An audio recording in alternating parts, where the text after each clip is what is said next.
Fala galera, bem-vindos ao Pod AZ, o podcast da plataforma AZ para te ajudar nessa maratona do Enem que finalmente começou. O segundo semestre está aqui, não é mesmo?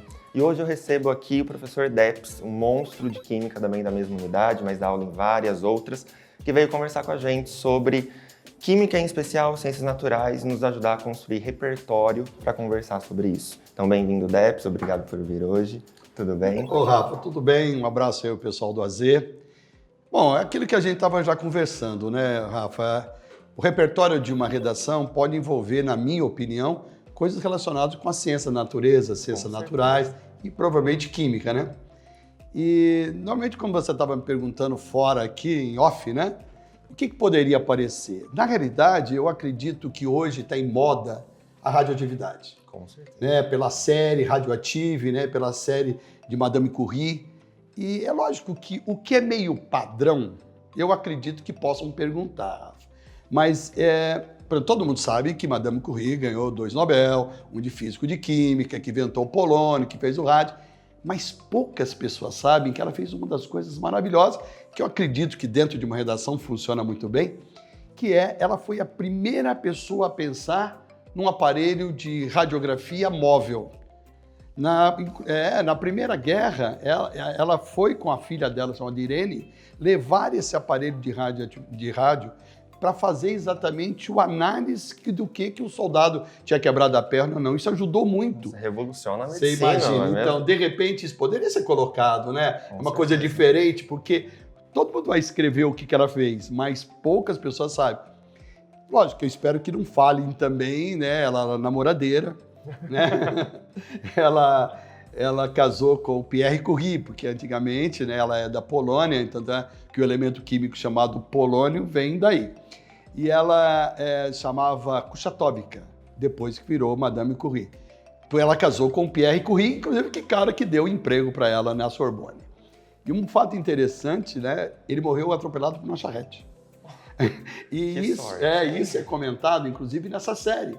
Por isso, essa é uma indicação legal que eu gostaria que soubessem, porque vai enriquecer se cair radioatividade, né? E a outra série famosa dentro da radioatividade também é o Problema em Chernobyl. Com certeza. Que Foi um estouro da HBO. Sim, né? sim, que é isso mesmo, bem colocado. Todo mundo assistiu, né? E não só em função da presença da água, a importância que a água teve para manter a radiação, importância dos bombeiros, né, que poucas pessoas deram valor a isso, e depois que viram a série, né, aí consideraram eles heróis, né? Tanto é que tem uma outra série disso, chamado Dos Heróis, que inclusive é relacionado à radioatividade. Então, na minha opinião, nesse modismo de radiação, certo? Eu acredito que deva cair essas séries. Por isso que eu, pessoal aí da plataforma Z, né, um grande abraço, e lembrando que radioatividade para você nesse aspecto é o melhor. Dentro da química, é lógico que poluição, lógico que chuva ácida, lógico que tudo relacionado com coisas que fazem mal, os agrotóxicos da vida. Que sempre estão em alta. Sempre vão mais aparecer. um sendo liberado. Isso, não é tem mais mesmo? um, tem Sempre mais um surgindo aí. Eu acredito que deva aparecer mais.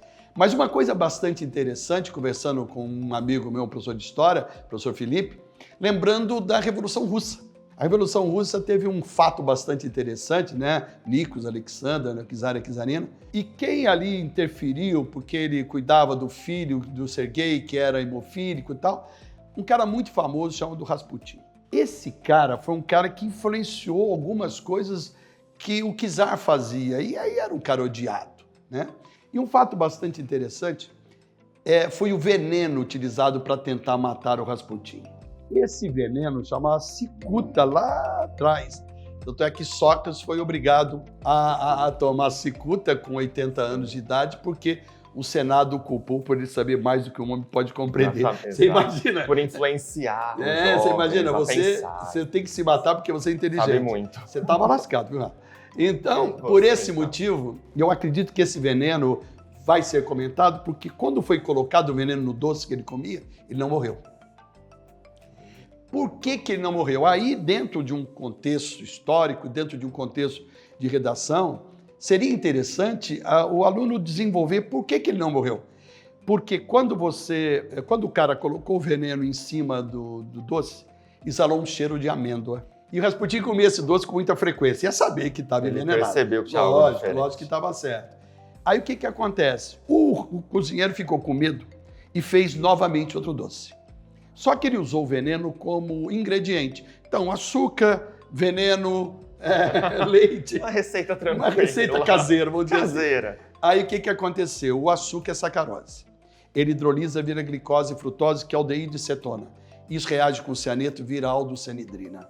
E aldocenidrina e cetocenidrina não são tóxicas. Você imagina, por isso que o cara não morreu. E graças a esse cozinheiro, Rafa, é que hoje qualquer pessoa que entra no hospital com sintoma de envenenamento, a primeira coisa que toma é soro glicosado. Por causa desse processo. Agora, se o cara for diabético, acho que morre. Mas ia morrer mesmo. Aí é um problema. E uma coisa interessante, que é um projeto bastante interessante do Grupo SEB, é comentar as partes de ciência, comentar as partes de geografia, de biologia, de química, dentro da história infantil. Quer ver um fato bastante interessante? Quando você lê uma história infantil, qual é a fruta que designa sempre que é envenenada? É a maçã. É a maçã. Por que se usa a maçã? Porque é uma fruta? Não. Porque a semente da maçã tem cianeto. Esse é um dos motivos. Então, esse tem um motivo de você dar a pessoa, a criança, por que não a banana, né? Por que não o caju, né? Exatamente. Porque, lógico, não se preocupe, por favor, pessoal da plataforma Z, né? Eu comi maçã, eu vou morrer. Não é isso, né? Você sabe que a quantidade de veneno que tem na semente é ppm, significa parte por milhão. Tá? Então, a contribuição de química para uma competência dessa, do repertório, né, onde você é profissional nisso, eu acredito que são esses motivos. Lógico, tem Breaking Bad. Breaking Bad foi outro fenômeno. Inclusive, né, metanfetamina, fala sobre a quiralidade, né? Por que a dele era azul, 95% era pureza, né? Então, isso, inclusive, é muito comentado. Mas eu acho que a Unesp já fez esse tipo de pergunta. Já. Então, eu acredito que aí vai fugir um pouquinho, né? Porque uma das coisas que estava comentando, né, com algumas pessoas é que ninguém é viciado numa droga específica. Ninguém é viciado, por exemplo, em cocaína, em heroína, não. As pessoas são viciadas em dopamina. Quando você toma uma droga dessa, produz a dopamina. Por isso que veio o termo dopado. Entendeu? Descobrindo então, esse papo do dopado é exatamente isso. Agora, o interessante é que o que se tem que fazer? Um alerta que eu gostaria de deixar, né, inclusive como repertório, porque eu acho que isso tem um lado social muito interessante, é a diferença de dose letal e overdose. As pessoas acham que quem usa uma grande quantidade de droga e morre é overdose. Não, isso chama dose letal. A overdose é o acúmulo da droga. Por exemplo, você tem um rato, né? O rato come um veneno, ele morre. Ele morreu de overdose ou de dose letal? De dose letal. Você não vai falar que o rato teve viciado overdose no veneno. veneno. Faz sentido. Então, o acúmulo é esse problema. Isso que a maioria das pessoas não sabem. Então, o usuário, ele vai usando sempre aquela mesma quantidade, só que ele vai criando um resíduo. Então, por isso que você precisa entender da desintoxicação. Então, o lado social é bastante interessante nisso, porque não é só droga. Principalmente, uma das coisas que nós temos que tomar muito cuidado, que são remédios. Automedicação, por exemplo, é um repertório. Frequência. Eu não sei se você já trabalhou com repertório assim.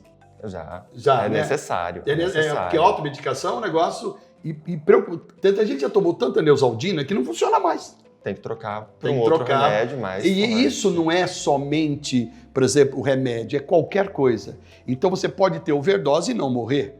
Né? Por exemplo, o Michael Jackson morreu de overdose de anestésico. O anestésico vai acumulando, aí chega uma hora que ele entra em colapso. Um pouquinho mais. É isso que acontece. Então, é muito importante que as pessoas tenham esse conceito, na minha opinião, quando for fazer um repertório como esse, envolvendo química, né? Exato. E, lógico, né, não poderia deixar de comentar a fragilidade emocional que nós temos hoje com o jovem, né? E provocado exatamente pelos hormônios, né?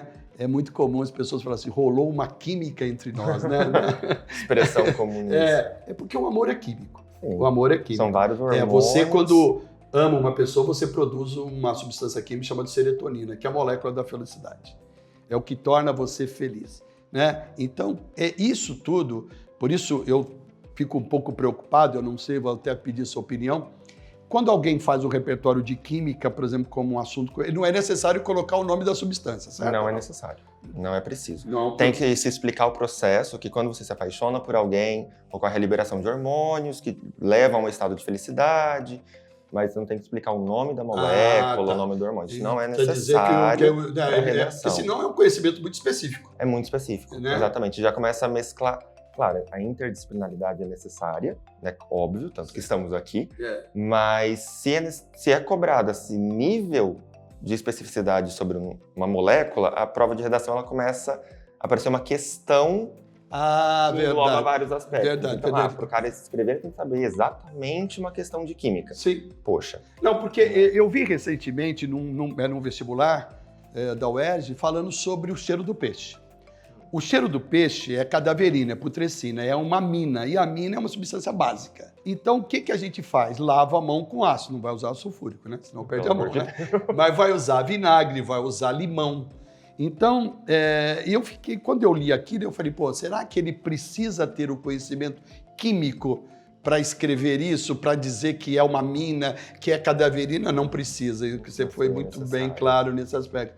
Então, eu acho que em química, então, quando você fala, não se preocupe, né, mandando o meu recado agora, junto com o Rafa, que comentou-se muito bem, o problema não está exatamente não especificar, a droga é essa, a substância é essa, mas o motivo, né? Exato. O motivo. Explicar o processo, muitas vezes, que ocorre, que nem, por exemplo, com o hormônio da felicidade, é saber explicar o processo. Mas lembrar que, também vindo aqui para o recado, mas lembrar que a prova da redação ela avalia mais a escrita e a explicação argumentativa. O processo químico, a especificidade química, isso vai ser para as questões de química. Então, sempre lembrar que não é necessário esse nível, né, de preocupação para não, talvez, poxa, eu lembro de Madame Curie, eu lembro dessa série, mas, nossa, eu não vou lembrar o nome específico daquela molécula. Então não vou usar esse repertório. Não, você pode usar, não tem problema. Né? Então, porque às vezes muitas pessoas podem parar de usar. Porque, por exemplo, eu sempre falo em sala de aula que não force o seu namorado, ou a namorada, ou amigo comer uma coisa que você gosta e que você não gosta. Nós temos enzimas na boca que provocam um assunto chamado isomeria. Um clássico interessante é quando as pessoas comem açaí. Existe uma enzima, né, na nossa boca, que é a pepsina, que faz o açaí virar geosmina. Lógico que ninguém sabe o que é geosmina, ou alguns sabem, que é cheiro e gosto de terra. Então, lógico que você pode falar assim, é o alimento, porque esses são chamados de flavorizantes. Então, é lógico que você pode falar, eu não gosto de certos alimentos, porque houve uma mudança da substância. Mas não precisa saber que isso é isomeria. Esse é o meu recado para esse pessoal. Perfeito. Muito obrigado por todas as informações. Foi muito mais repertório do que eu havia imaginado que nós trataríamos. Muito obrigado pela presença. Obrigado a você, um grande abraço, um brilhante professor Rafa. Um abraço, pessoal, da Plataforma Z. Tchau. Então é isso, gente. Esse foi o Pode AZ de hoje. Nos acompanhem para ver mais conteúdo sobre diversos outros repertórios e áreas. Até a próxima. Tchau, tchau.